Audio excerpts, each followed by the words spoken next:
Across the province can get COVID-19 boosters and flu shots. Toronto residents will be able to get both shots at the same time at fixed-site vaccination clinics, pharmacies, or primary healthcare providers. Public health officials have urged people to get whatever vaccine they're eligible for.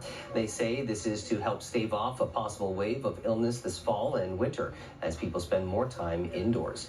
Well, Justin Bates, the CEO of the Ontario Pharmacists Association, joins us live now with more on getting shots at pharmacies. It's been a long time. Thanks for joining us, Justin. We're heading into the RSV season. Tell us a little bit more about why it's so important for people to get this vaccination for the flu shot, and for those who are on the fence, what would your advice be? Yeah, well, we certainly see, as we did last year, increases in incidences of both respiratory illnesses, the COVID now with the new variant. We're seeing more and more people coming down with COVID. And then you add the influenza virus to that. What it does do is it impacts the hospital system and our healthcare system overall. And we know how that went last year with the overwhelming burden that we had with hospitalization. So that triple threat is important to ward off by getting vaccinated. That's the best defense we have against all three of these viruses. And we know that vaccines work. They're safe and they're effective.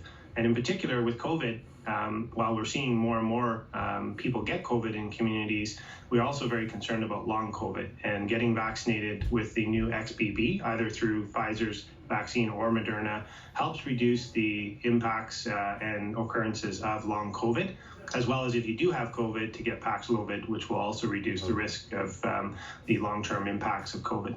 Justin, I'm sure you can appreciate that there's still a lot of vaccine hesitancy from a lot of people, even for people who have gotten the vaccine. They've gotten a booster, maybe they've got it twice, maybe they had COVID once or twice since then, and they just feel, you know what, I don't want to put another one of these vaccines in my body. What's your advice to those people when it comes to the COVID vaccine?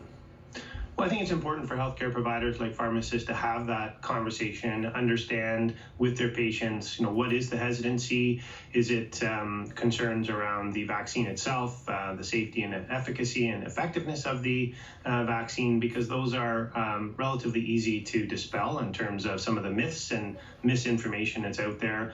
And I think it is important that we continue to educate the public around the effectiveness of these vaccines and what they can do and what they don't do, because there's been lots of noise out there, certainly. And, I think we have to make sure that we understand and have empathy for people who are hesitant and work with them to understand why getting vaccinated is so important, not just for COVID, but also routine immunizations, influenza, and for higher risk populations, the RSV vaccine, which will prevent hospitalizations and other complications from respiratory illnesses. What's the outlook right now when it comes to this flu season? How worried should people be? And do you think that the healthcare system is prepared to deal with an influx of these flu and RSV cases? Well, I think we've seen from the Southern Hemisphere that this is likely to be a more severe flu season, which is even more reason to get vaccinated. There are three different publicly funded available vaccines. There's the quadrivalent vaccine. It's for standard dose for anybody who's 6 months and older. And then there are two high-dose vaccines for seniors as well as high-risk populations. So I think the key here is to use the tools that we have to try to prevent the spread, because we know that our system doesn't manage well when we have surges like we did last fall with increases in the respiratory illnesses.